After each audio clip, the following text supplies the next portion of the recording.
and just carefully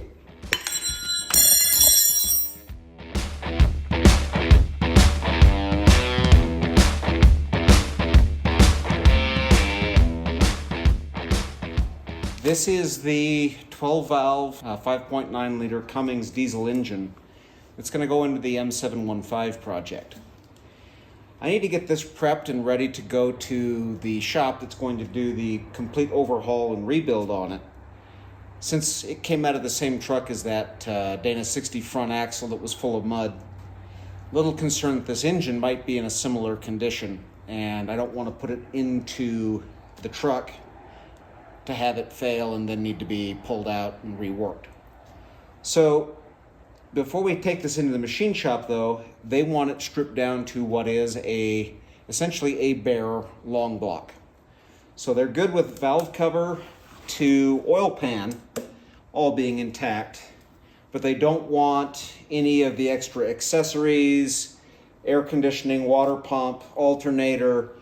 They want the injection pump removed, they want the exhaust manifold and the turbo removed. Essentially, all of the extras that they don't want to have to deal with inside the shop for their teardown, inspection, and rebuild. So with that in mind, we need to go ahead and start taking this thing apart, removing all of the extra pieces. And start on one side of the engine or the other side of the engine, really doesn't matter, but need to take off all the extra bits and pieces. So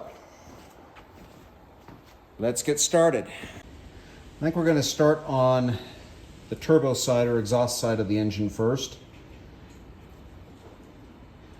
Just it's a little bit more access.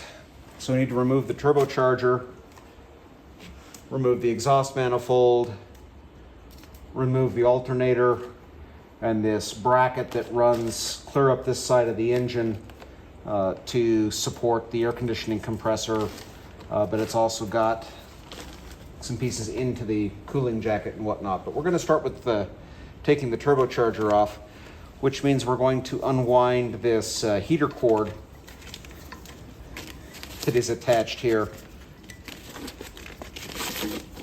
and wrapped around the intake plumbing. This has got a screw fitting on the back into a plug, so that can come off and go into our box of parts. This tube here comes back onto a nipple in the front of the block. I think that is going to be easier to remove once the alternator is out of the way. So I guess we're going to do the alternator next. And it's generally best to try to keep parts together as much as you can, because then you don't have problems losing what bolt went to what or where things go. Nut here on the back of the alternator.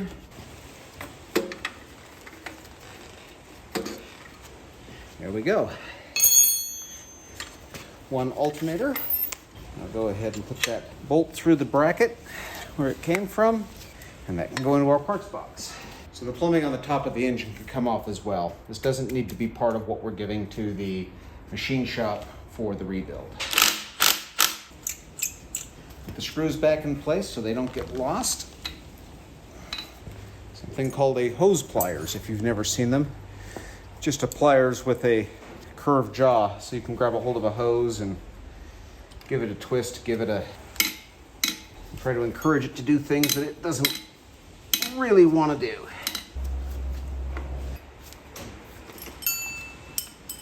It's amazing what the right tool can do. I'm going to remove this little strap here. I believe this was to hold hoses in place.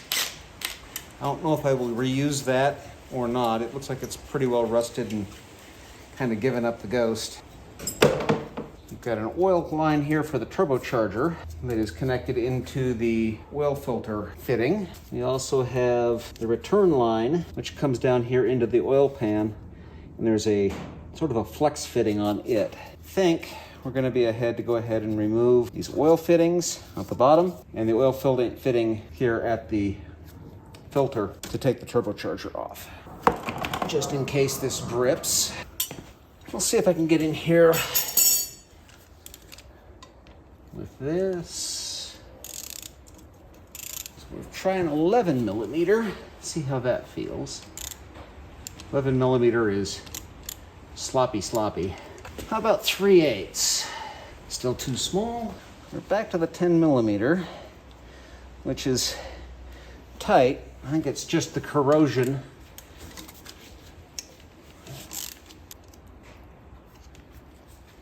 There's one.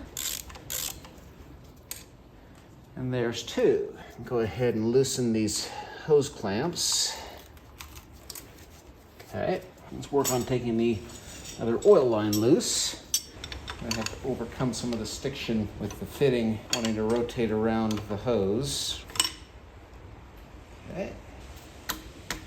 There are 4 15 millimeter bolts back here, bolts and or studs, holding the turbo onto the flange. These have spent most of their life with a lot of heat, so they have a tendency to not want to come off very easily. And again, another 16. Let you rotate at least, if not remove this upper oil line. Like I said earlier, a lot of these have been here for a very long time with a lot of heat. They have a tendency to be uncooperative. I think I've managed to break them all loose though. So leave that nut on part ways so that when we get this one off, the turbo doesn't just fall off the engine and hit the floor. That would be bad. I haven't decided yet if I'm going to rebuild this turbo or look for something from the aftermarket. It's awfully tempting to put one that's slightly bigger onto it when I have the chance. I'll leave that one on for a couple of threads. Leave this one on for a couple of threads.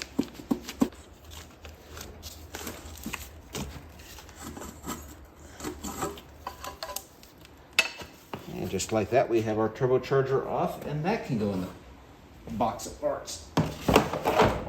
I'll go ahead and leave the remnants of the gasket there and put the nuts back on the flange here. Okay. And that just slipped off like so. For the exhaust manifold,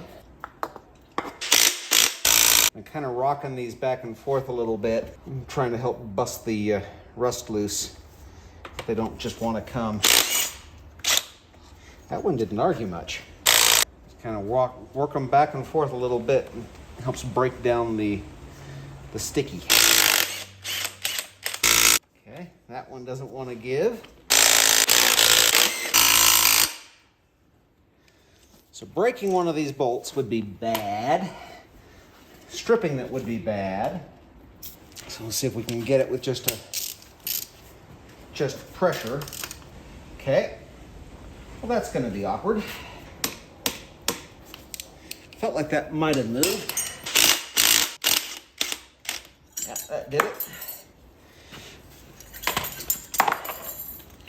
Now, this has separate exhaust gaskets on each port. We're going to drop the exhaust bolts. They won't stay in the manifold. Drop them into a bag with those gaskets, which will make it easy to remember what they were for. And again, into the pile of parts. This passenger side motor mount can come off. It may make installing the engine into the truck a little easier if it's not there. It also makes it easier to paint things if it's not on the motor. So we're going to go ahead and dismount that while we're here. 15 millimeter. Again, we'll put that in a plastic bag with its bolts. Okay, so that's the manifold, the bracket, all the way forward up to this stuff here on the side of the motor. I think if I take this water neck off, I'm going to lose this lift bracket. And I definitely want to keep the lift bracket, so this water neck is going to stay put. I do think, however, this bracket here for the accessory drive can come off. 18 millimeter.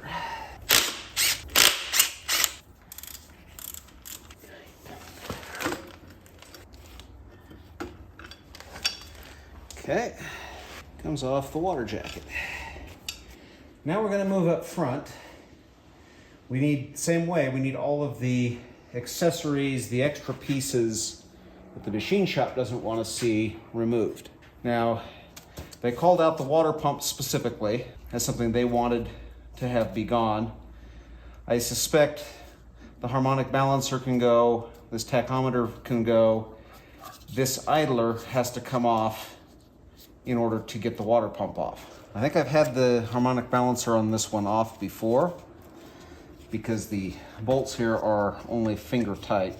The reason the machine shop wants all the extra stuff gone is this is labor they don't want to have to pay for on their effort. And this all has to be stripped down in order for them to do the work they need to do to the engine. So the more you do before it goes in, the less labor on their end, and potentially less money you have to spend as a result. So there's the 4 bolts. And that just comes off. 13 for this tachometer.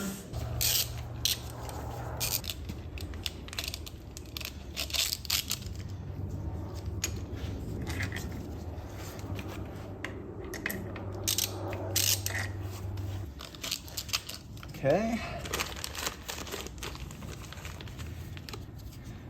There's a bolt behind the idler here.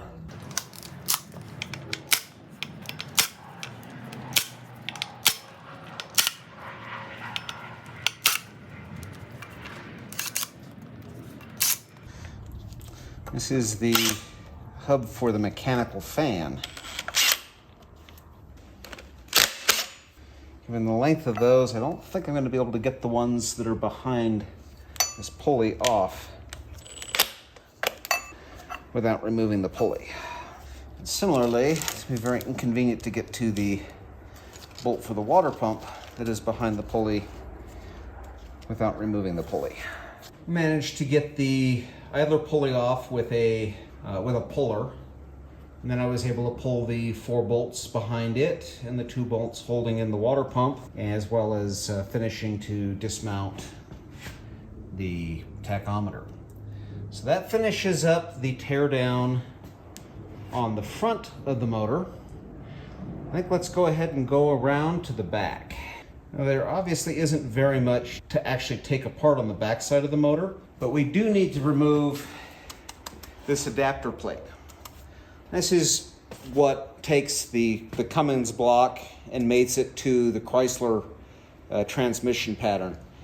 And so in this case, we just need to remove the 8 bolts that hold the adapter onto the block. Leave that one in just a little bit.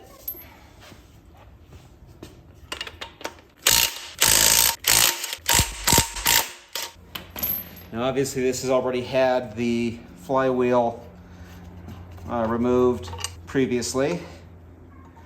The next day. Another day in the shop. Still tearing down the 12 valve Cummins. Next step on this teardown is going to be to remove all of the fuel lines and then to remove the high pressure injection pump from the far side from where I'm standing of the engine. It's just more teardown and setting parts aside that will eventually need to be put back in place when the engine is being reinstalled. So let's get at it. I'm going to start by trying to take the injection lines off the top of the injectors. It's going to have to come off of those, then also have to come off the injection pump. But these are easier to get to, so we're going to start there. That looks like they are really a 17. So it would be best to have a 17 millimeter line wrench. I'm going to try taking it off with just a standard 17 millimeter open end. I think that less risk of damage than trying to use the SAE wrench.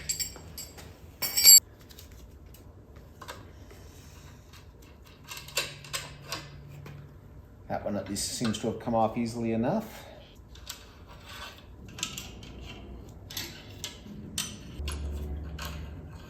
Back here on the other side, there are what I'm guessing is probably a couple of groups of 10mm bolts on the intake plenum.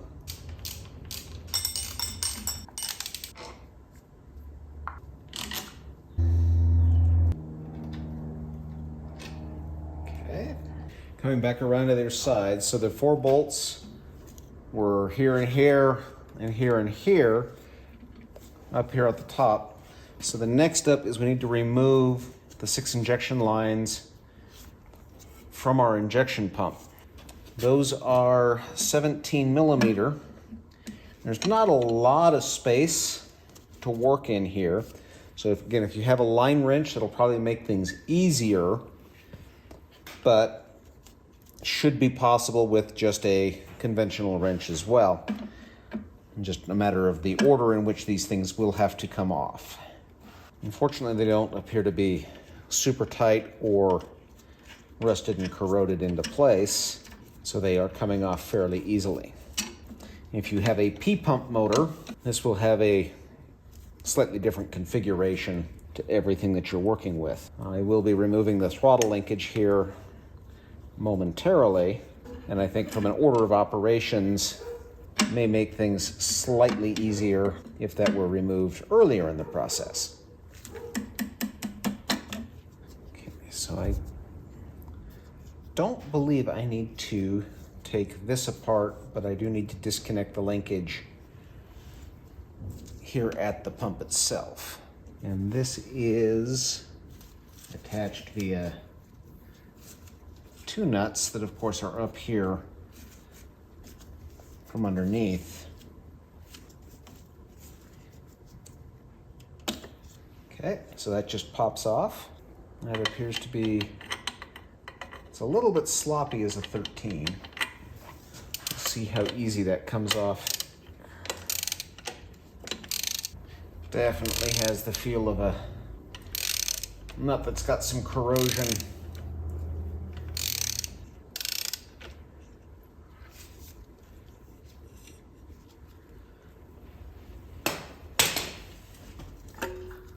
Okay, and so that is the throttle assembly. I'll store the nut where it came from. It does give me a little bit better access here to the remaining fuel lines. So for these to come out, this one here needs to come loose.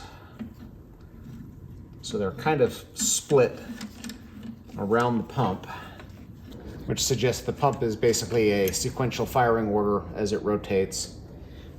So you've got alternating to the forward and rear bank of cylinders. And so there is one set of lines. And with that out of the way, the access to the remaining nut is greatly improved.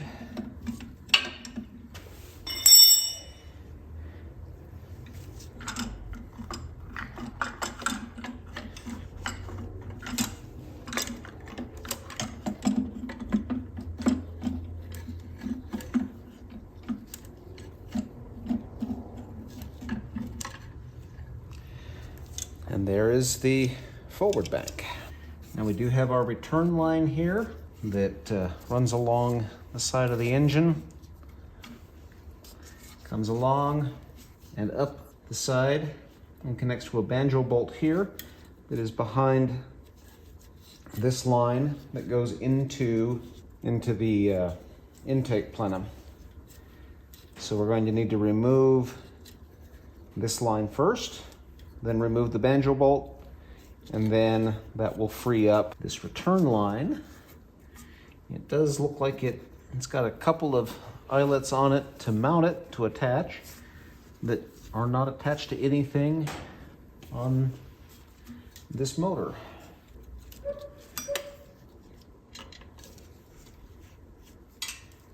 Okay.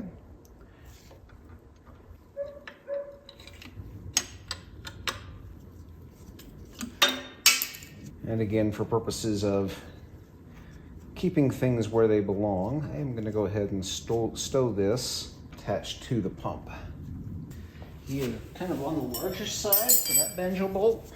Another 17 millimeter. Leaves that return line floating free on this side of the motor. Now back around this side of the engine again, we're going to need to remove this return line, which is attached via a banjo bolt to each of the injectors. So we'll need to remove each of those banjo bolts to disconnect the return line. They do appear to be, at least approximately,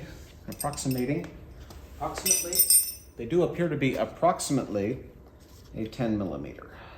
One nice aspect of these, by today's standards, old 12-valve motors, is that the injectors are all on the exterior, so they can be serviced without very much additional teardown. On the newer Cummins designs, these are underneath the valve cover and would require removal of the valve cover and additional disassembly as is necessary to get that off. These can actually be serviced with the engine in the vehicle, the valve cover's on, and the manifold still attached.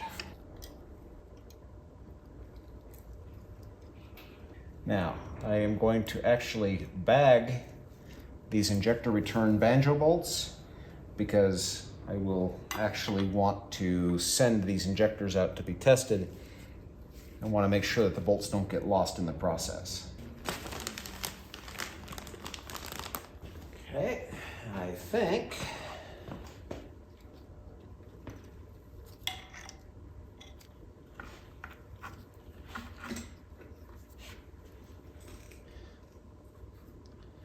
see if I can successfully fish this out as an assembly.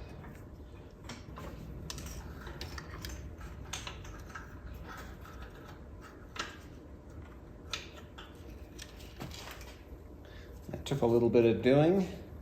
The fact that it'll rotate in the middle did make that a much simpler proposition.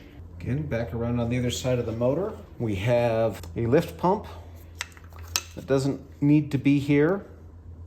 Its associated feed line, and then the line coming out of the fuel filter boss, and then coming over to the input on the fuel pump. So again, none of that needs to be there for the engine shop. They would prefer not to have any extra bits, so we will go ahead and remove.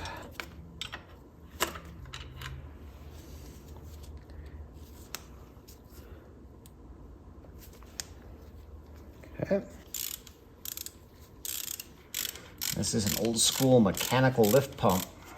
All of the newer trucks have gone to an electric pump, usually located in the fuel tank. Although some of the common rails, particularly like the GM Duramax, will occasionally simply let the high pressure pump draw a suction and use that to pull fuel from the tank.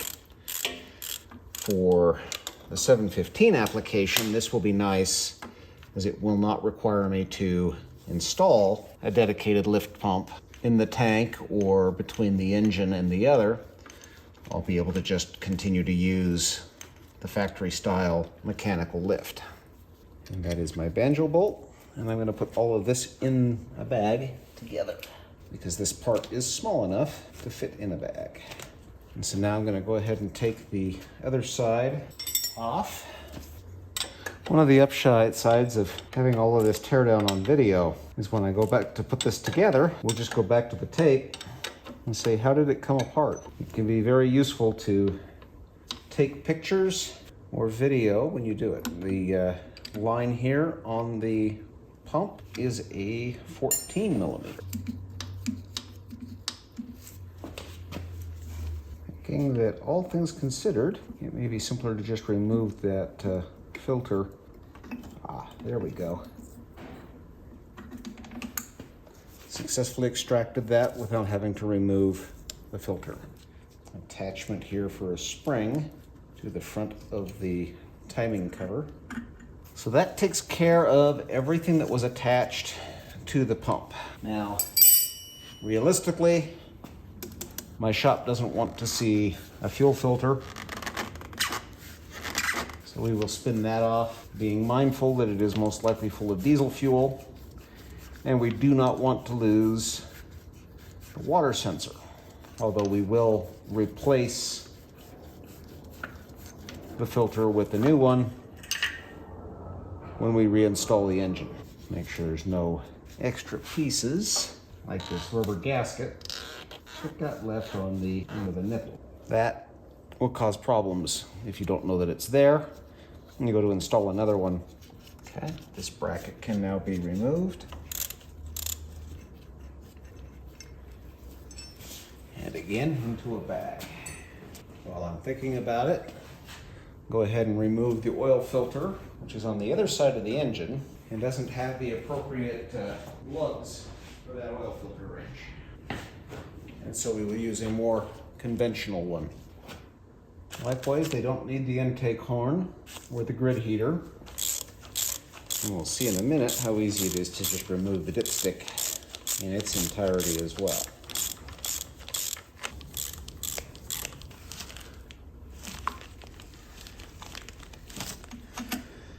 Gaskets that are involved here don't particularly want to come loose. It's not really super surprising. Will require a little bit of persuasion. That's what the inside of a grid heater looks like. Yeah, that's not making it obvious how that comes off. May actually end up leaving that one on or doing some research. A lot of cases these will just pull out. And if it does, it doesn't particularly want to. I'm gonna go ahead and put the 4 bolts that were holding the injection lines back in place because I'm going to give them this cover so that when they put the motor back together, they can install the gasket. Okay. So now what is left that I need to remove before this goes to the shop is the injection pump itself. And in order to get that off with the intent of reinstalling it is we want to make sure that the engine is at top dead center because this injection pump is timed to the engine and expects to be at a particular location in its cycle relative to the engine cycle. And so while it's relatively easy to get the engine back to top dead center, getting the injection pump back to it is a bit of a thing. So the action will be up here for a little bit while we go ahead and dismount or take off the timing cover so we can work on getting the motor to top dead center. As well, we have to remove the pulley or the cog rather, the gear from the timing pump or from the injection pump, which requires that the cover be removed. This is just a bracket that holds the oil fill here in place. That simply unscrews. And while I do expect this to unscrew as well, it doesn't want to move. I don't believe I have to unscrew that to take the valve cover off, or take the timing cover off.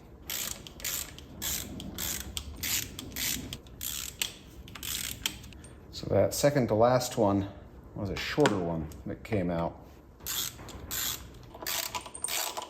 That was a short one. And a short one. I suspect these down the side are all going to be short. So again, useful for the video. This little bracket was on this corner with a short bolt.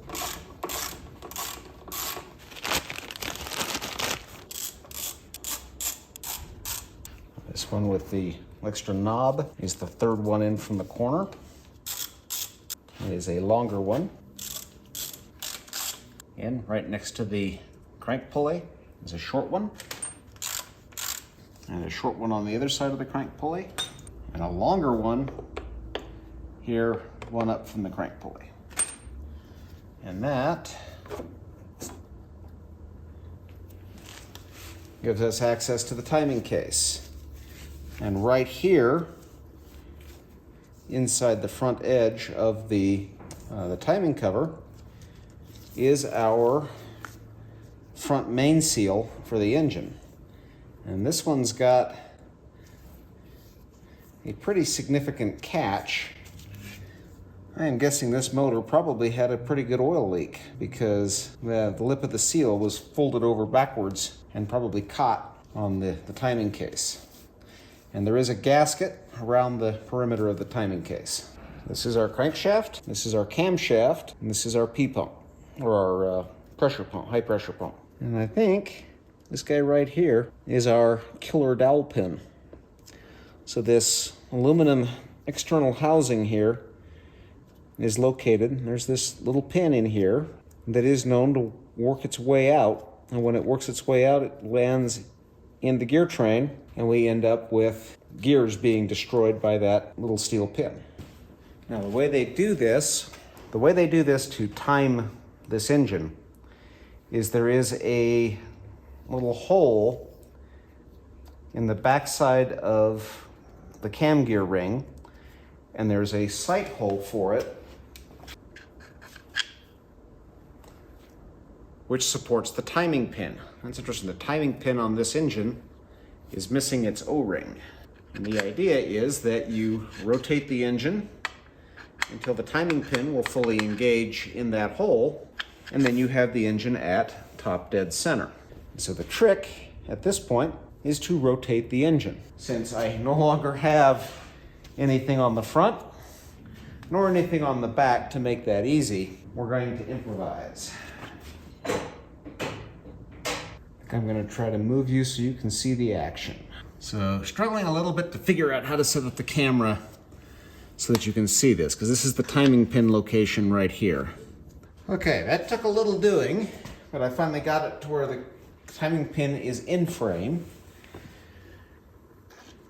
And so that's the timing pin removed, and you can at least sort of see into the hole where the timing pin lives. So the idea here is to rotate the engine until the little hole into which the timing pin can recede into the cam gear becomes available.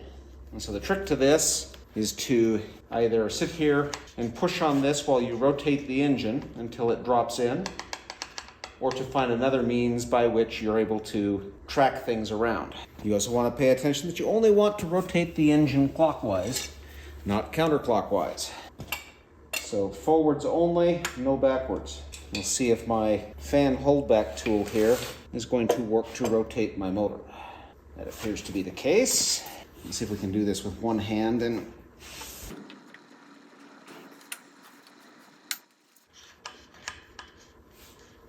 something definitely went click. Take a peek and see if there's a hole that's becoming visible. And not seeing any holes.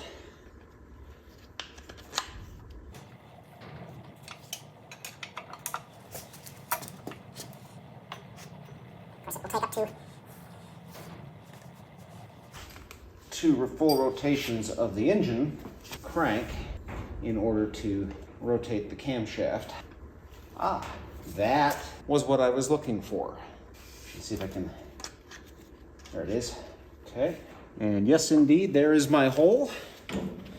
Let's see if you can see it.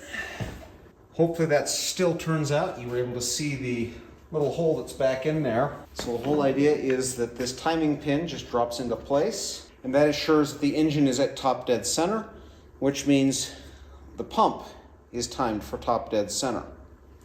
We'll come back around to the front of the motor and continue removal of the pump. So the next step to remove the pump, this gear has to come off, which means this slightly larger than 17 millimeter nut will also need to be removed. While I push down on the other, I do not want this to bind up against the pin. And again, make sure that the pin fully seats. Remove the nut and the lock washer. Now, you need to pull this gear. You see the two holes on either side. They do make a puller for this. And this is the specialty puller tool. Flat disc of metal and a couple of bolts. So what this is going to do is sit here on the end of the shaft, and as you tighten the bolts, draw the sprocket off. Got this off of Amazon. We'll post the link for the kit that contained this and a couple of other specialty tools we'll be using. Set it up, thread the 2 bolts into the sprocket, work them down till they're approximately evenly tight. Those are metric, approximately 13 millimeters,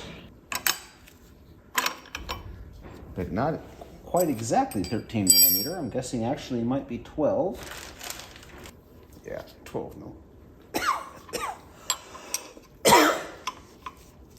And just carefully and evenly, as best you can, draw it out. I think that pop was actually the gear moving, because it is suddenly moving a whole lot smoother and easier.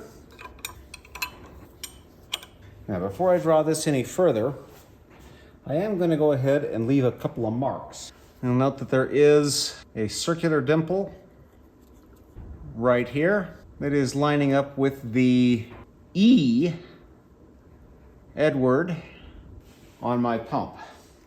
Now, it is noteworthy that that little spot that is lined up is probably opposite the dimple that's on the back side, and would likely make it much easier to find this top dead center timing location.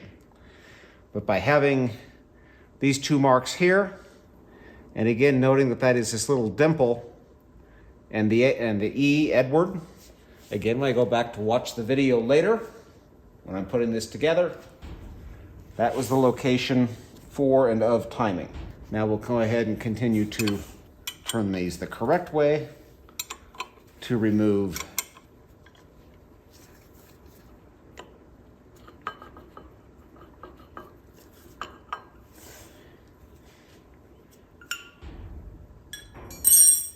Now note there is a key here on the pump. That key must align with the key in the sprocket. That ensures that the 2 remain in time, don't slip, don't move. And that aligns with this keyway on the pulley, or on the sprocket. This is almost certainly not the most efficient way of doing this.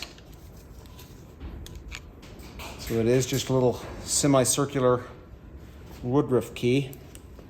This one's got a little bit of a burr on it. I'll probably look to see if I can replace that. So that takes care of setting the timing on the motor, setting the timing on the pump, removing the timing gear from the pump.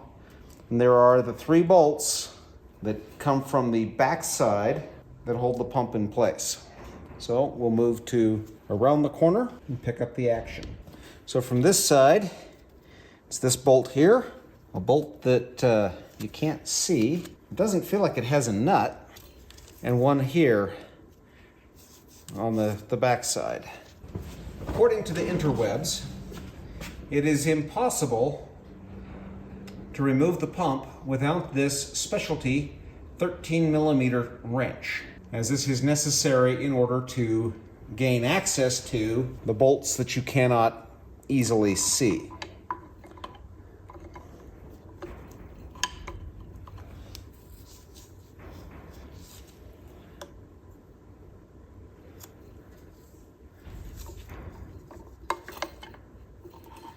I will say that is making this one that is on the back side of the pump here that I can actually see much easier to deal with than I would have expected if I were trying to fish a conventional wrench in there.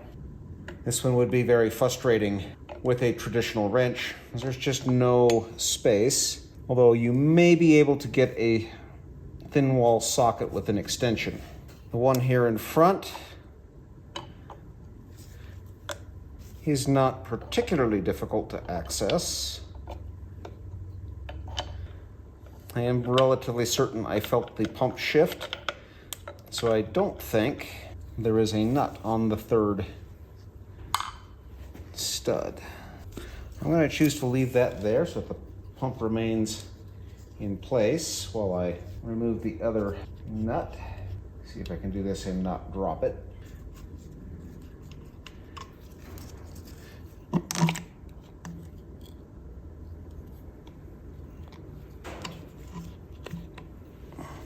And that, YouTube, is a high pressure VE pump from a Cummins motor. And those are my two nuts that go on the three studs to attach the pump to the motor. That does suggest that at some point that pump has been removed, which may be indicative of some service at an earlier date and time. And that concludes the teardown that I need to do before this goes to the shop.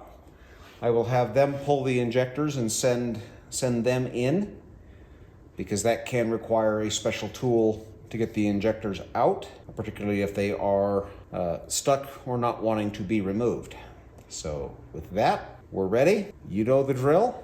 If you like what we do, comment, share, like, and subscribe. Take care.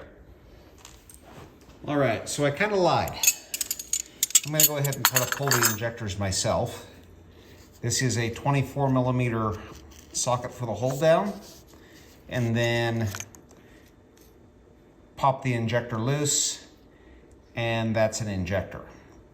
So hopefully the other 5 will come out as reasonably as that one did. Let's find out.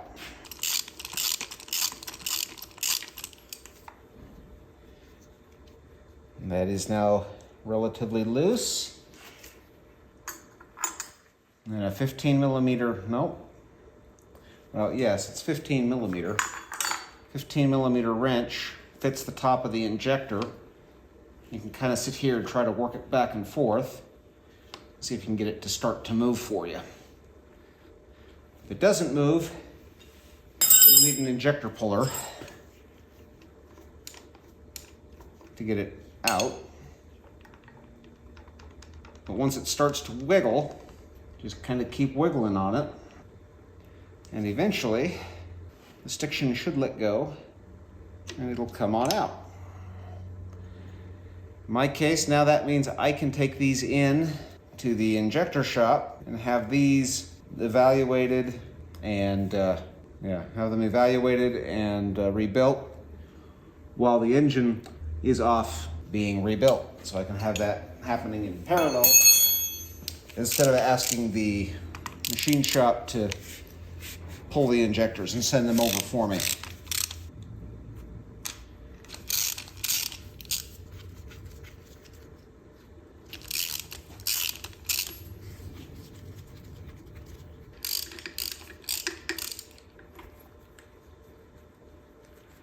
Cut. Now let's see if we can break the stiction.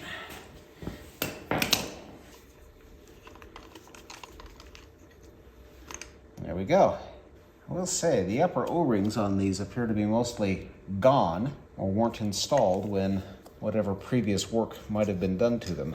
I'm just applying a slight upward pressure along with that rocking motion of the wrench. Seems to be working pretty well.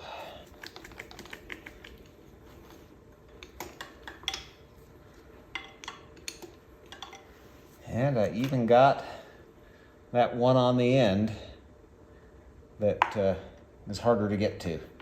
So, with that, I've got the injectors out, and the engine really is ready to go to the shop.